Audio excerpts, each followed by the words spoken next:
International airport પરથી ફરી એકવાર ડોક્યુમેન્ટ ફ્રોડનો મોટો કિસ્સો પ્રકાશમાં આવ્યો છે। પોર્ટુગલની નકલી નાગરિકતા અને બોગસ પાસપોર્ટના આધારે ભારત આવેલા અમરેલીના એક શખ્સને ડુમસ પોલીસે ઝડપી પાડ્યો હતો। મૂળ અમરેલી જિલ્લાના ધારી તાલુકાના કમી કેરાળા ગામના વતની અને હાલ સુરતના સરથાણા વિસ્તારમાં રહેતા 49 વર્ષીય ભાવેશભાઈ ધીરુભાઈ બોરડની આ મામલે ધરપકડ કરવામાં આવી છે। તપાસમાં બહાર આવ્યું છે કે ભાવેશભાઈએ પોર્ટુગલ જવા માટે અને ત્યાંની નાગરિકતા મેળવવા માટે બામણિયા કલ્પેશ કુમાર રતિલાલ તરીકે ખોટું નામ ધારણ કર્યું હતું। આ માટે તેમણે બોગસ દસ્તાવેજોને કિંમતી જામીનગીરીઓ પણ ઊભી કરી હતી।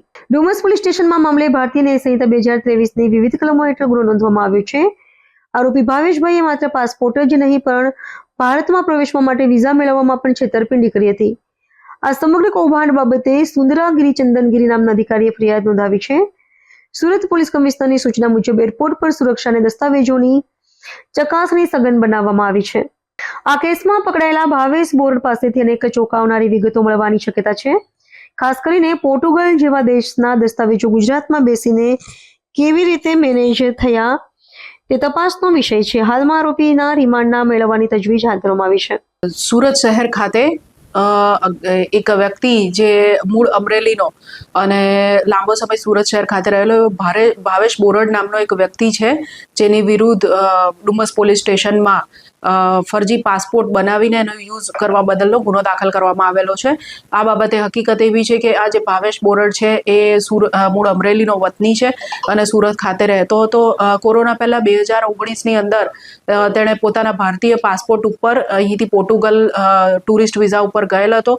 ત્યારબાદ ટુરિસ્ટ વિઝા પૂરા થયા પછી તે લિસ્બન ખાતે રોકાઈ ગયો અને ભારત પરત આવેલ ન હતો। જે પોર્ટુગલમાં રોકાયો તે સમયગાળા દરમિયાન તેણે ખોટા પુરાવા ઊભા કરી અને પોર્ટુગલનો ખોટા ડોક્યુમેન્ટ્સના આધારે પોર્ટુગલનો ત્યાંનું આઈડેન્ટિટી કાર્ડ અને પાસપોર્ટ કલ્પેશ બામણિયા કમલેશ કુમાર રતિલાલના નામે બનાવેલ હતો અને એ જે ડુપ્લિકેટ ખોટો પાસપોર્ટ છે, ફેક પાસપોર્ટ, એનો ઉપયોગ કરીને મુસાફરી કરતો હતો।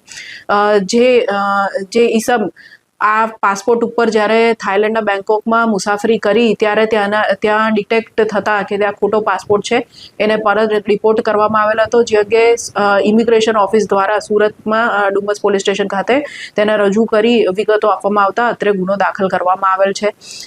પ્રાથમિક તપાસમાં એવું જણાઈ આવેલ છે કે સદર વ્યક્તિએ આ નકલી પાસપોર્ટ ઉપર બોમ્બે અને સુરત એરપોર્ટ ખાતેથી મુસાફરી કરેલ છે। આ વ્યક્તિ 2019માં ગયો ત્યાર પછી એણે 2021માં પાસપોર્ટ બનાવડાવ્યો હતો અને 5 વર્ષ પછી ત્યાંનો જે ફરજી પાસપોર્ટ છે એ એક્સપાયર થઈ જતા ફરી 2025માં રિન્યૂ કરાવેલ હતો અને એના આધારે તેણે ફરજી પાસપોર્ટના આધારે ભારતના વિઝા પણ ટુરિસ્ટ વિઝા છે એ પણ મેળવેલ હતા અને ભારતમાં જોઈએ તો 2 વખત તેણે આ નકલી પાસપોર્ટનો ઉપયોગ કર્યો છે। કયા દેશોના બનાવ્યો છે?